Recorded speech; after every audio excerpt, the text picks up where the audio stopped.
शंकर जी ने विष का पान किया, बुराइयों का पान किया तो कंठ में। अगर शंकर की तरह तुम भी बुराइयों का पान करते हो तो शंकर की तरह कंठ में ही रोक लो। क्यों?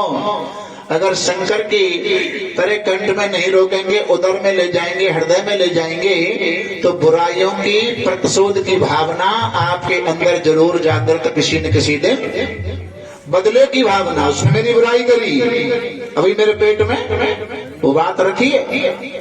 जैसे दो पड़ोसियों में झगड़ा हो जाए, एक आध महीना बोलचाल न रहे, और फिर भागवत में आए वो शुरू है जाए। दोनों बराबर पे बैठी, एक बोलना चाहती है कि शायद भागवत के ही मोड़े थे बोलचाल है जाए, और दूसरी खिसकत जावे। वो कह रही है बहन ऐसी काय को नाराज है गई है, मैं तो कोई ऐसी कोई खास बात तो कोई ना कि वादना की बात हुई में पेट में धरी है, पेट में धरी है तो बदलो जरूर लेगी। और बाहर निकालना जवाब भी मन देना। अब आपका जो 7 दिन से 2 तारीख से और तारीख 9 तक ये मंथन चल रहा है, जो लोग नहीं आ रहे हैं वो क्या देख रहे हैं? हाँ है रही हुई कथा पता, यहाँ पे जाओ लौट के तो तो छापे लगाए कैसी कंठी माला डाल के भगताई बन रही है कि विषय या के विषय। तुम कितने कोशिश करो, लड़ाई करो, वो आए बारह तो है तो ना, तो फिर एक काम और कर लो, जाम सुनो और जाम निकाल दो, ग्रहणी मत करो। शंकर जी के गले में कर्पूर गौरम करुणावतारम संसार सारम भुजगेंद्र हारम। कोई वैसे पोखरिया को सपना है।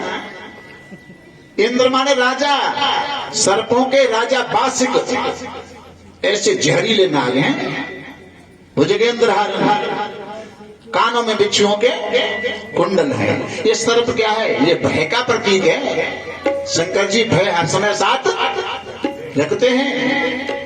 धर्म के 5 हेतु होते हैं। हेतु माने कारण, माता पिता का भय, ईश्वर का भय, गुरु का भय, समाज का भय और अपने पूर्वजों की परंपरा का भय। ये 5 भय में से किसी ने एक भी भय मान रखा है, वो व्यक्ति कभी बिगड़ नहीं सकता है। कोई गलत काम करोगे तो माँ बाप के पास में शिकायत, गुरु जी के पास में, समाज में, तो इनसे अगर डरोगे तो कभी गलत काम नहीं हो सकता। और भैया जाने 5 खुदी पर टांग दें, भाई कोई बिगड़ गए थे रोक नहीं सकता। शंकर के गले में त्रिशूल, एक हाथ में त्रिशूल और एक में डमरू है। ये त्रिशूल भी भय का प्रतीक है।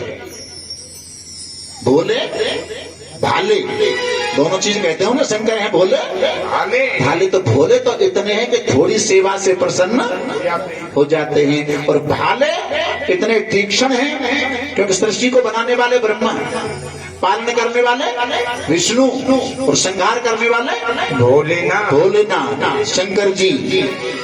तो शंकर जी ऐसे निर्दयी देवता है कि बिना बात के संसार को संहार करें ना। शंकर जी को कहते हैं पशुपति, क्योंकि नाम दिया उनकी सवारी है, पशुपति हैं। और पशुओं में गाय भी तो आती है। भगवान का अवतार होता है तो विप्र धेनु सुर संत हित लीन मनुज अवतार। गायों का अपमान होने लगता है तो शंकर जी रुष्ट होते हैं, और रुष्ट होकर के संसार का संहार करते हैं। इनको पशुपति कहते हैं। ये भय है, त्रिशूल भय है। और डमरू को बजाते हैं जब प्रलय होती है। शंकर जी उस समय नृत्य करते हैं, डमरू बजाते हैं। एक बार शंकादि 4 भाई, ब्रह्मा जी की सृष्टि में सबसे पहले उनको पैदा किया, वो चारों भाइयों ने अपने ज्ञान के अहंकार में कहा कि महाराज ये डमरू हमें बजा के दिखा सकते हो? शंकर जी ने कहा अभी समय नहीं है, कभी समय आएगा तो दिखा देंगे। उन्हें अपने ज्ञान का अहंकार था। बोले क्यों, हमें तो अभी बजा के दिखाओ। शंकर जी ने पार्वती मैया को इशारा किया, घुंघरू बांध ले। अरे क्यों? जब प्रलय होती है तो प्रकृति पुरुष का नृत्य होता है। नृत्य करेंगे, और नृत्य करना शुरू किया तो महाराज प्रलय ही होने जा रही है। पहाड़ अपने अपने जगह को छोड़ करके दोनों के नृत्य को देखने जा रहे। भगवान विष्णु बड़े विनोदी हैं। असमय में ही प्रलय हो रही, भी समय नहीं आया। ये शनकादि महात्मा के कारण है। पहाड़ों को जाके समझाया। पार्वती किसकी बेटी पुत्री है? हिमाचल की। तो पहाड़ों की पार्वती क्या लगती है? बहन बेटी है। बहन बेटी लगेंगे तो विष्णु भगवान बड़े विनोदी बोले कहां जा रहे हो भाई? उन शंकर पार्वती का नृत्य देखने जा रहे हैं। तुम जानते हो पार्वती रिश्ते में तुम्हारी कौन लगती है? बोले बहन लगती है। तो बहन के नृत्य को देखोगे शर्म नहीं आएगी? यानी विनोद में उनको वहां पर रोक दिया और नृत्य को विराम दिलाया। लघु सिद्धांत में एक प्रथम पृष्ठ पर ही श्लोक आता है, हमारे पंडित जी जानते हैं। नृत्यावसाने, अवसान माने विराम। नृत्यावसाने नटराज राजो, शंकर को नटराज कहते हैं और कृष्ण को नटवर कहते हैं। वराह पीड़ो नटवर गपु, कृष्ण नटवर है, शंकर नटराज है। नृत्यावसाने नटराज राजो निनाद ढक्वाम नव पंचवार।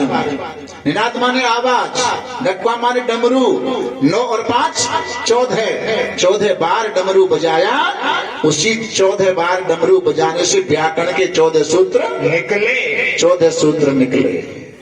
उस समय सनकादि महात्मा मूर्छित हो गए। जब नृत्य हो रहा था, ज्ञान का अहंकार हुआ तो मूर्छित हो गए। उद्धर्त कामा सनकाद सिद्धा, उन सनकादि महात्माओं के उद्धार के लिए वही व्याकरण के 14 सूत्र काम में आए। उद्धर्त कामा सनका सिद्धा नेतत विमर्श शिव सूत्र जालो। शंकर को व्याकरण आचार्य कहा जाता है। कितना व्याकरण था उनके पास में? शंकर जी के पास समुद्र बद व्याकरणम महेश्वरी। शंकर के पास में समुद्र के बराबर व्याकरण है। जितना समुद्र में जल है उतना उनके पास में व्याकरण है। समुद्र पद व्याकरण महेश्वरे तद अर्थ कुंभम धरणम बृहस्पतौ, और समुद्र के बराबर में से आधे घड़े के बराबर, तद माने उसका, अर्थ माने आधा, आधे घड़े के बराबर बृहस्पति गुरु जी के पास है। तद भाग भागच शतम पुरंदरे, और आधे घड़े में से सत माने 100वां हिस्सा, पुरंदर माने इंद्र के पास है। कुशाग्र बिंदु पतितम ही पाणिनऊ, और 100वें हिस्सा में से दूब घास की आगे वाली नोक पर ओस की बूंद, इतना व्याकरण पाणिनि के पास है। जय चिंत तमनारो, समुद्र के बराबर कौन सीख सकता है? यानी व्याकरण से का अर्थ यह है,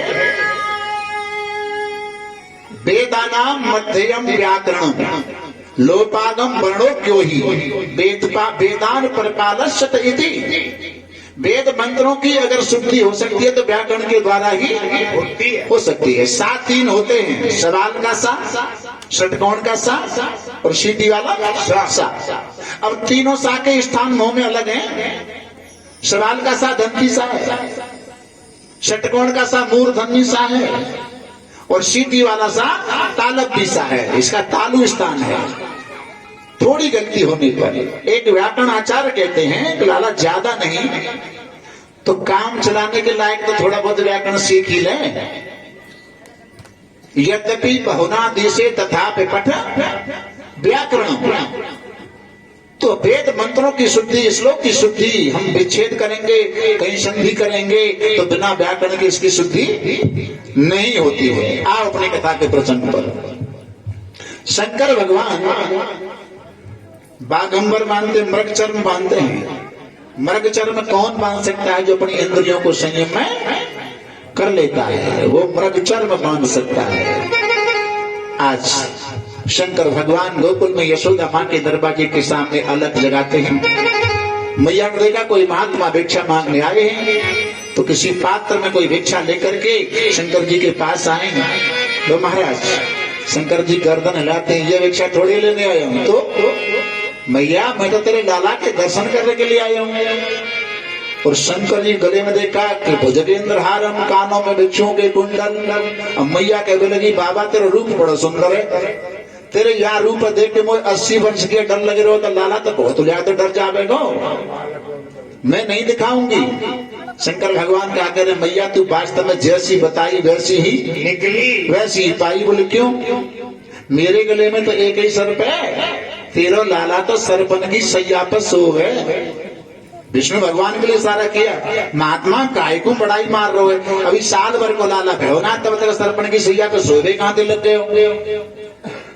तू चाहे कितने बड़ाई मार ले, लेकिन तो लाला नहीं दिखाऊंगी। चावल ले जा, आटा ले जा, कंबल ले जा, पैसा ले जा, जो कुछ चाहिए वो ले जा। लेकिन शंकर जी कहते हैं मुझे ये भिक्षा नहीं चाहिए, मुझे तो कृष्ण का दर्शन होना चाहिए। मैया ने कहा मैं तुझे दर्शन नहीं कराऊंगा। बोला हम ऐसे हट योगी हैं कि अपने हट पर समाधि लगा करके बैठ गए ना, तो लाला साल 2 साल कभी तो 2 साल के बाद कभी तो निकलेगा, पर जाऊंगा दर्शन करके। यशोदा मैया बोली तो मैंने हमारी हटौना देखी। क्यों? मेरे महल में 15 दरवाजे, 15, तू एक ही दरवाजे पे तो बैठेगो, जहाँ पे तू बैठेगो बाहर एक नहीं निकालूंगी, दूसरे दरवाजे से निकाल दूंगी। शंकर जी वहीं उदास हो जाते हैं, कृष्ण का दर्शन नहीं होता है। भैया उदास अगर होना है तो इसके लिए उदास होना है कि शाम को मंदिर की आरती में शामिल क्यों नहीं हो पाया। जय हो। उदास होना है तो गुरु मंत्र का जाप आज क्यों नहीं हो पाया, इसके लिए उदास हो। दुनिया के लिए उदास मत हो। शंकर के चेहरे पर उदासी गोकुल की गोपियों ने देखी, शंकर ने इनके चेहरे पर उदासी, और वैसे इनको कहते हैं कि सुख दुख के क्षमा कर तो लाभा लाभ हो, जया जय, सुख में दुख में हान लाभ में एक रस रहते हैं। लेकिन शंकर के चेहरे पर उदासी संसार की वस्तु के लिए नहीं है, शंकर के चेहरे पर उदासी तो ठाकुर जी के दर्शन करने के लिए है। बाबा क्यों उदास हो, क्या बात है? गोपियों ने पूछा। बाबा बोले क्या बताऊं गोपियों, मैं यशोदा मैया के लाला के दर्शन करने के लिए आयो, लेकिन मैया ने वो दर्शन नहीं कराया। एक गोपी बोली अगर हमारी बात मानो तो दर्शन करने को एक तरीका था हमारे पास। कहा लाला ने करवट, यशोदा मैया के लाला ने आज करवट अपने आप बदली है, उसकी खुशी में हम सबको गीत गाने के लिए बुलाया है। और तुम दर्शन करना चाहो तो एक काम करो, हमारे संग हमारे लहंगा भरिया पहन के चलो। बाबा ने कहा चाहे मैं कुछ भी करना पड़े लेकिन दर्शन है जानो चाहिए। दौड़ी दौड़ी गोपी गई, लहंगा फरिया ला करके दिया। गोपी छोटे कद की है, बाबा लंबे थे, जैसे लहंगा पहने तो घोंटन तक आया। फरिया को 1.5 हाथ को घूंघट लगाया, सबते लंबे निकल गए। अब तो सब के बीच में झुक करके चल रहे हैं क्योंकि पोल नहीं खुल जाए। आज आकर के वहां गीत गाना शुरू हुआ, गोपियों ने गीत गाना शुरू किया। कृष्ण पालने में है और दाऊ जी घुटनों के बल चलते थे। घुटनों के बल चल करके दाऊ जी आंगन में आए जहाँ गीत गाए जा रहे हैं। अब किसी भी कारण से दाऊ भैया को भोले बाबा की दाढ़ी दिखाई दे गई और दाढ़ी को देख करके अब दाऊ जी ने लीला की रोना शुरू किया। यशोदा मैया ने कहा दाऊ कन्हैया ने करवट बदली है, गोपी गीत गाने आई है, तुझे रोने की पड़ी। अरे क्यों रो रहा है, क्या बात है? रोते रोते दाऊ भैया बोले मैया मैं तो बहू लंबू। बहू? हाँ। कैसी लेगा? बोले बहू तो पर सबन तो लंबी हो। सब में लंबी का नाम लिया, शंकर समझ गए सब में लंबी तो मैं ही हूँ। तुरंत दाऊ जी बोले मैया बहू लंबी तो पर एक चीज और हो। बोले कहा? बोले दाढ़ी वाली और हो। यशोदा मैया ने कहा दाढ़ी के कहीं दाढ़ी वाली बहू होती है, अगर दाढ़ी वाली बहू लेनी है तो जो गीत गा रही है तो छांट ले। शंकर जी समझ गए लंबी तो कोई और भी हो सकती है लेकिन दाढ़ी वाली तो मैं ही हूँ। तो मेरी तरफ इशारा कर रहा है। अब तो गोपियों के बीच में खिसकना शुरू कर दिया। दाऊ जी मन ही मन कहते महात्मा कितना झुकले आदरी पोल पट्टी खोल के ही रहूंगा। और घुटनों के बल चल करके शंकर के सर के ऊपर जो फरिया थी उसमें एक झटका दिया, फरिया सर से उतर के नीचे गिर गई। 1.5 हाथ की दाढ़ी मूछ जब देखे तो गोपियां घूंसा बजाए शुरू कर दे। गोपा बीच में कहाँ पे आएगो? इस कथा का अर्थ क्या है? इस कथा का अर्थ यह कि भगवान का दर्शन, भगवत प्राप्ति सहज भाव से नहीं होती। उसमें परेशानी है, उसमें कांटे हैं। परेशानी बताऊं? मंदिर के अंदर मूर्ति है, पत्थर की है, प्राण प्रतिष्ठा कराई तो मंत्र डाल करके प्राण डालेगा। मंदिर के अंदर मूर्ति पत्थर की, और जो सिद्धि में लग रहा है बाहर वो भी पत्थर है। सिद्धि वाला पत्थर मूर्ति वाले पत्थर से अपना दुख रोता है। भैया ऐसा तूने कौन सा कर्म किया कि जिसके कारण तेरे ऊपर तो घी दूध दही अभिषेक कराए जाते हैं, दीपक जलाया जाता है, आरती की जाती है, और मैंने ऐसा कौन सा निकृष्ट कर्म कर दिया कि मेरे ऊपर जूता उतारे जाते हैं? मूर्ति वाला पत्थर कहता है मुझ में तुझ में बड़ा अंतर है। क्या? जब मूर्ति बनाने वाले कारीगर ने 13 नंबर लिया मूर्ति बनाने का, तो मूर्ति बनाता कैसे कारीगर? पत्थर में से छांट के छेनी हथौड़ा मार मार के तो बनाता है। छेनी हथौड़ा मारता है, और जब उस कारीगर ने एक चोट मारी तो एक भी चोट सहन नहीं कर पाया, बीच में से टूट गया है। तो कह दिया ये मूर्ति के लायक नहीं, इसको तो सिद्धि में लगा देंगे। और जब नंबर मेरा आया, मूर्ति वाले पर भगवान कह रहे हैं मेरा नंबर आया, उस कारीगर ने मेरे ऊपर मुझे आगे लिटा लिया। एक हमारे उधर मुरसान क्षेत्र में पहले कोई हनुमान जी की मूर्ति लेने गए, मूर्ति वाला मूर्ति बना रहा था और हनुमान जी के ऊपर बैठा बोला उठे, हम तो मूर्ति ले रहे हैं तो हनुमान जी ने छाती बैठे। माने भैया अभी तो मूर्ति है, छाती पे बैठना तो तब होगा जब हमें प्राण, अभी तो पत्थर है। जब उस कारीगर ने छांट करके छेनी हथौड़ा की चोट मार मार के मेरी आंख बनाई, मेरी नाक बनाई, मेरा मुंह बनाया, मेरे हाथ बनाए, मेरी उंगलियां बनाई, यानी इतनी चोट मारी, लेकिन मैंने आह भी नहीं की।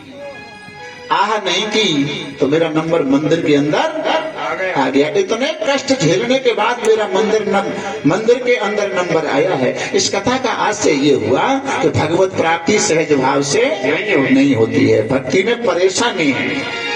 काश भोलेनाथ गोकुल के बाहर जाकर के निर्विकल्प समाधि लगा करके बैठ गए। निर्विकल्प समाधि को ही कृष्ण समाधि कहते हैं। सविकल्प अष्टांग योग के द्वारा लगाई जाती है। निर्विकल्प समाधि में तृप्ति का भान नहीं होता है। तृप्ति क्या है? ध्याता ध्यान ध्येय और ज्ञाता ज्ञान ज्ञेय। अष्टांग योग में सबसे पहले आता है यम, फिर आता है नियम, आसन, प्राणायाम, प्रत्याहार, धारणा, ध्यान, समाधि। प्रत्याहार का अर्थ हमने क्या लिया है? प्रत्याहार प्रति स्वः आहार। प्रति माने अपना, आहार क्या है? यानी प्राण का आहार तो कुछ भी हो सकता है, सब्जी रोटी जो कुछ खाते हो वो प्राण का धर्म है। और प्रत्याहार का अर्थ है परमात्मा के गुणानुवाद ही आत्मा का आहार है। स्वः माने आत्मा के लिए प्रत्याहार। सत्य, अहिंसा, अस्तेय, अपरिग्रह, ब्रह्मचर्य, ये तो है यम। और नियम क्या है कि शौच, संतोष, तप, स्वाध्याय, ईश्वर प्रणधान। तो स्वाध्याय को समझ लेंगे। सुबह रामचरितमानस का, गीता का, किसी भी पुराण शास्त्र का अध्ययन करना स्वाध्याय है। प्रणव आदि मंत्रों का जप करना ही स्वाध्याय है। मंदिर में पढ़ो, घर पे पढ़ो, कहीं भी पढ़ो, उसको स्वाध्याय कहते हैं। और ईश्वर प्रणधान क्या है? ईश्वर प्रणधान कायेन वाचा मनसेन्द्रियर्वा बुद्ध्यात्मना वा प्रकृते स्वभावात् करोमि यत् सकलम परस्मै नारायणायेत समर्पयामि। शरीर से, मन से, वाणी से जो भी कर्म किया जाए उसका फल परमात्मा के अर्पण करते रहना चाहिए। गीता में और भगवान कहते हैं क्या? ब्रह्मण्यधाय कर्माणि संरक्षत्वा करोति लिप्यते न पापेन पदम पत्रमिमां वसा। ब्रह्मण्यधाय कर्माणि, ब्रह्मदेव के समर्पण, अपने कर्म का फल करना, अर्पण करना चाहिए। और रहना कैसे है? जैसे कमल जल के अंदर रहता है। कितना भी जल क्यों नहीं बढ़ जाए, लेकिन कमल के पुष्प तक एक भी बूंद जल की नहीं आ। सबको तजे पर हर को न तजे इस जिंदगानी में। और दुनिया में ऐसे रहो पंडित जी जैसे कमल रहता है पानी में। स्तुति बोलते हो ना, कौन सी? राम वाली स्तुति। नव कंज लोचन कंज मुख कर कंज पद कंजारुण। स्तुति है। कंज माने कमल के है, नेत्र कमल के समान, मुख उनका कमल के समान, और नीलाम्बुज श्यामल कोमलांगम। नील माने नील कमल, अम्ब माने जल, जा माने पैदा होना। जल के अंदर क्या पैदा होता है? कमल। तो उनके जितने अंग प्रत्यंग है वो कमल के समान है। तो कमल के समान, कमल का अर्थ समझ गए? पानी से हर समय ऊपर ही रहता है। नदी का, नदी के जल का, नदी का नहीं, नदी के जल का और नाव का गहन संबंध होता है। नदी के जल में नाव चलती है? जल में नाव चलती है, कोई बात नहीं है, लेकिन ज्यादा नाव में जल आ गया तो इतना नाव डूब जाएगी। तो कहने का तात्पर्य जो कुछ भी हो रहा है वो ठाकुर जी के द्वारा ही, उनकी प्रेरणा से ही हो रहा है। आज निर्विकल्प समाधि में शंकर जी बैठे और उधर श्याम सुंदर रोना शुरू करते हैं। क्यों? बाबा आए दर्शन करने के लिए, दर्शन उनको मिला नहीं, पिटाई और हो गई, रोना शुरू किया। यशोदा अपनी गोद में ले, कोई गोपी अपनी गोद में ले, और ज्यादा रोए क्योंकि लीला कर रहे होता। अच्छा, अब लगता है जिस महात्मा की पिटाई है गई है ना, वही लाला के ऊपर कोई